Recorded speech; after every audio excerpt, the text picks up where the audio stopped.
శిల్పకళా వేదికగా ప్రజల కథే నా ఆత్మకథ పెద్దలు బండారు దత్తాత్రేయ గారి ఆత్మకథ పుస్తక తెలుగు వెర్షన్ ఈరోజు విడుదల చేసే కార్యక్రమంలో నాతో పాటు మాజీ రాష్ట్రపతి ఆంధ్రప్రదేశ్ ముఖ్యమంత్రి గారు, అదేవిధంగా ఆంధ్రప్రదేశ్ గవర్నర్ అబ్దుల్ నజీర్ గారు, ఒడిశా గవర్నర్ హరిబాబు గారు, అదేవిధంగా త్రిపుర గవర్నర్ ఇంద్రసేనారెడ్డి గారు, మన రాష్ట్ర గవర్నర్ పెద్దలు జిష్ణుదేవ్ వర్మ గారు, అదేవిధంగా కేంద్ర మంత్రి మిత్రులు జి కిషన్ రెడ్డి గారు, అదేవిధంగా భూపతిరాజు శ్రీనివాస్ వర్మ గారు, శాసన మండలి చైర్మన్ గుత్తా సుఖేందర్ రెడ్డి గారు, శాసనసభ చైర్మన్ గడ్డం ప్రసాద్ గారు, మిత్రులు ఆంధ్రప్రదేశ్ మంత్రివర్యులు సత్యకుమార్ గారు, తెలంగాణ రాష్ట్ర ఉప ముఖ్యమంత్రి వర్యులు మిత్రులు బట్టి విక్రమార్క గారు, మిత్రులు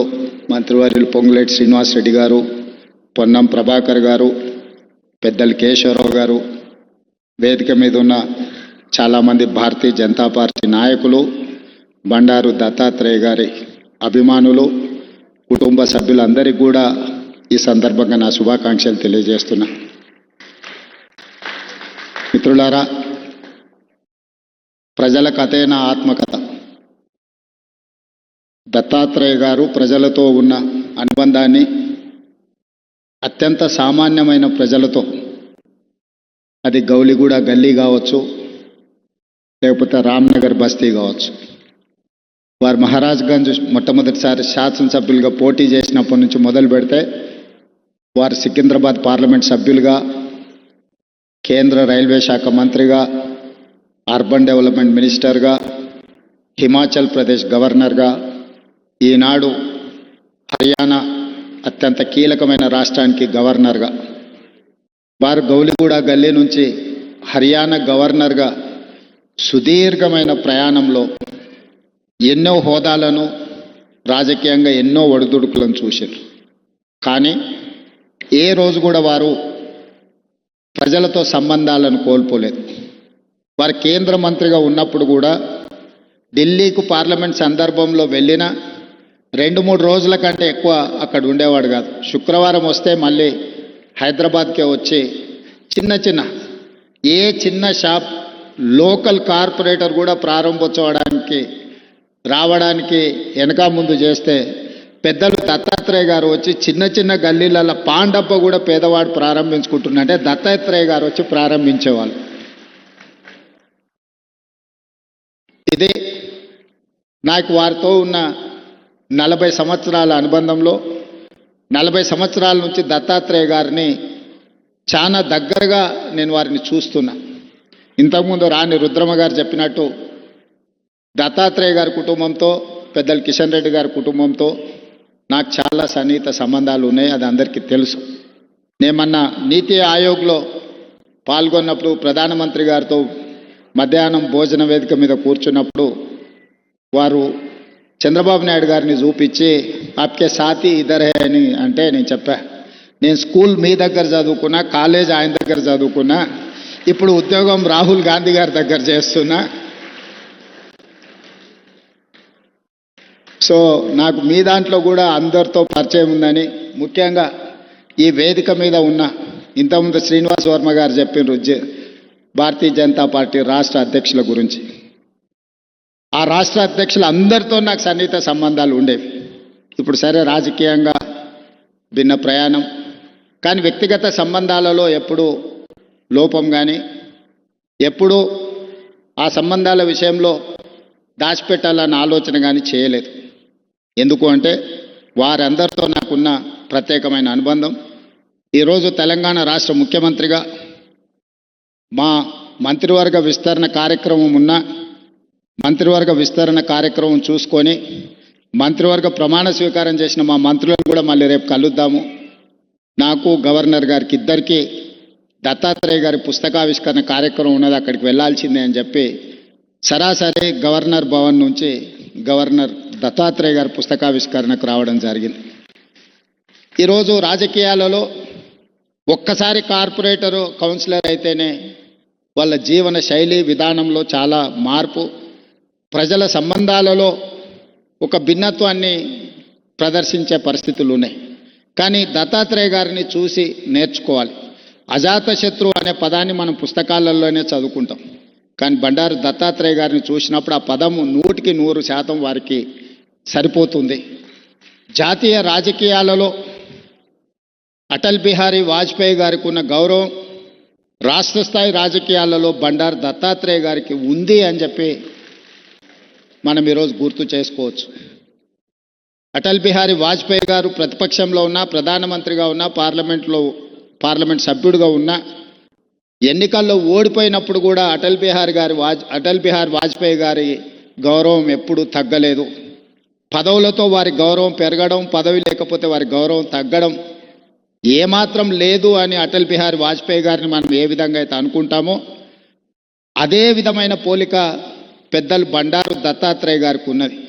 వారు పార్లమెంట్ సభ్యుడిగా ఉన్నా లేకపోయినా, కేంద్ర మంత్రిగా ఉన్నా లేకపోయినా, గవర్నర్గా ఉన్నా లేకపోయినా, ఈ తెలంగాణ రాష్ట్రంలో ముఖ్యంగా ఈ జంట నగరాలలో బండారు దత్తాత్రేయ గారిని గౌరవించని రాజకీయ నాయకుడే లేని ఏ పార్టీ అయినా అయి ఉండొచ్చు. అదేవిధంగా అలాయ్ బలాయ్ కార్యక్రమం తెలంగాణ రాష్ట్ర సాధనలో కీలక పాత్ర పోషించింది. నాకు తెలిసి 19 సంవత్సరాల నుంచి బండారు దత్తాత్రేయ గారు నిర్వహించే అలాయ్ బలాయ్ కార్యక్రమం తెలంగాణ ఉద్యమానికి ఒక స్ఫూర్తిగా పనిచేసింది. రాజకీయాలలో ఇతర అంశాలలో భిన్నాభిప్రాయాలు ఉండేవాళ్ళు ఒక వేదిక మీదకి ఎప్పుడైనా అరుదుగా కనిపిస్తారంటే అది దత్తాత్రేయ గారు నిర్వహించే అలాయ్ బలాయ్ కార్యక్రమంలో కనిపించేది. ఈరోజు వారి పుస్తకావిష్కరణలో ఈరోజు ఇంతమంది గవర్నర్లను ఒక వేదిక మీద నేను ఎప్పుడు చూడలే. ఈరోజు గవర్నర్స్ పరేడ్ లాగా ఉన్నది ఈ వేదిక. అంటే వ్యక్తిగతంగా వారితోనున్న అనుబంధంతోనే వీళ్ళందరూ ఇక్కడికి రావడం జరిగింది. తెలంగాణ రాష్ట్ర ప్రభుత్వంలో కాంగ్రెస్లో ఉన్న మంత్రివర్గం మొత్తం ఇక్కడనే ఉంది. మంత్రివర్గ సమావేశం నేను ఇక్కడనే పెట్టుకోవచ్చు అన్నట్టుగా ఉంది. ఎందుకంటే ఎవరు కూడా దత్తాత్రేయ గారిని భారతీయ జనతా పార్టీ నాయకుడనో లేకపోతే భారతీయ జనతా పార్టీ కార్యక్రమానికి పోతున్న భావన లేదు. ఒక మర్యాద కలిగిన రాజకీయ నాయకుడి కార్యక్రమానికి వెళ్తున్నామని చెప్పి ఈరోజు అందరి వేదిక మీద కనిపించడం జరిగింది.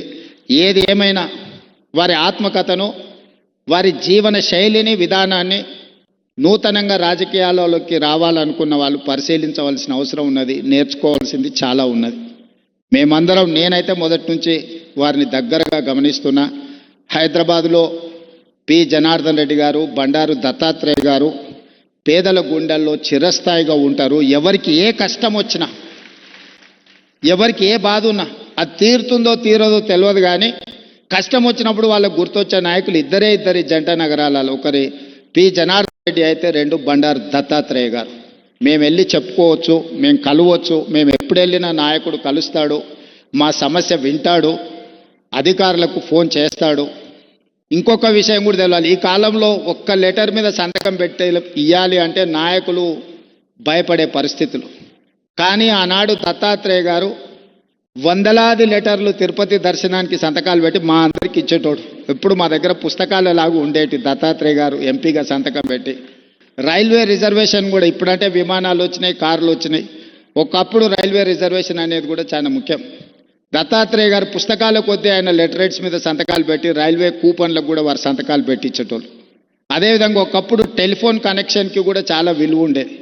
గ్యాస్ సిలిండర్కి చాలా ప్రాధాన్యత ఉండేది.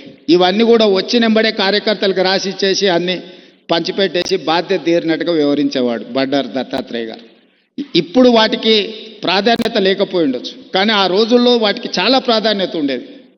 కానీ వారు ఏ రోజు కూడా కార్పొరేట్ బిజినెస్ వాళ్ళకి ఇవ్వలే, సామాన్యమైన కార్యకర్తలకు ఇచ్చేటోడు బండారు దత్తాత్రేయ గారు. లిస్టు రాసుకొని మొదటి నుంచే పార్టీలు ఎవరున్నారు, లేకపోతే ఆర్గనైజేషన్లో, సంఘంలో కానీ స్వయం సేవక సంఘ కార్యకర్తలు ఎవరైనా మొదటి నుంచే సంఘాన్ని నమ్ముకొని ఉన్న వాళ్ళు ఎవరున్నారు, ఇట్లా ఒక్కరొక్కరిని వారు గుర్తుపెట్టుకొని రాసుకొని వచ్చిన కూపన్లను వాళ్లకు ఇచ్చి పిలిచి ఇచ్చేవాడు. సో ఇది ఈనాటి నాయకులు చాలామంది కొత్త తరం రాజకీయాలకు రావాలనుకున్న వాళ్ళు గుర్తుపెట్టుకొని నేర్చుకోవాల్సిన అంశము, దత్తాత్రేయ గారు ఆదర్శనీయులు. ఇది ముఖస్థుతి కోసమో వేదిక మీద పిలిచిండ్రు కాబట్టి వారిని అభినందించడానికో మాట్లాడుతున్న విషయం కాదు, వారు నికార్సుగా పాటిస్తున్న విషయము. అలాంటిది కొత్త తరం రాజకీయ నాయకులు నేర్చుకోవాలి. మేమందరం తీసుకునే నిర్ణయాలలో, మేము ప్రజలను కలిసే విధానంలో తప్పకుండా దత్తాత్రేయ గారు, పి జనార్దన్ రెడ్డి గారి స్ఫూర్తి మా నిర్ణయాలలో ఉంటుంది. ముఖ్యంగా జంట నగరాలలో ఈరోజు ఆ స్థాయికి ఎదగాల్సిన అవసరం ఉన్నది నాయకుడు. ఈరోజు ఆ లోపం కొట్టొచ్చినట్టుగా జంట నగరాలలో కనిపిస్తుంది. ఈరోజు ఎవరికైనా సమస్య వస్తే జంట నగరాలలో ఆ స్థాయిలో పీజేఆర్ లేకపోతే దత్తాత్రేయ గారి స్థాయిలో ప్రజలకు అందుబాటులో ఉండే నాయకత్వం తగ్గుతూ వస్తున్నది. ఈ జంట నగరాలలో ఉండే నాయకులు ఇంకా కష్టపడాలి. వాళ్ళందరూ కష్టపడతారని, ఏదైనా మా దృష్టికి వచ్చిన అంశాలను తప్పకుండా పరిష్కరించే వాటిని పరిష్కరిస్తాం, సహకరిస్తాం. అదేవిధంగా పెద్దలు కిషన్ రెడ్డి గారితో నాకున్న ప్రత్యేకమైన అనుబంధం ఈ వేదిక మీద నేను ఎక్కువ చెప్పాల్సిన అవసరం లేదు. వేదిక మీద ఉన్న వాళ్ళకి, ఇక్కడ ఉన్న వాళ్ళందరికీ తెలుసు. వారు నేను కలిస్తే తెలంగాణ రాష్ట్రం అభివృద్ధి పదం వైపు వేగంగా దూసుకెళ్తుంది. రాజకీయాలకు అతీతంగా కిషన్ రెడ్డి గారిని గౌరవించుకుంటూనే, అప్పుడప్పుడు ప్రశ్నించుకుంటూనే తెలంగాణ రాష్ట్రాన్ని అభివృద్ధి పదం వైపు నడిపించడానికి నేను ఎప్పుడు ముందుంటానని తెలియజేస్తూ, మీ అందరికీ మరొకసారి శుభాకాంక్షలు తెలియజేస్తూ సెలవు తీసుకుంటున్నాను. ధన్యవాదాలు మిత్రులారా.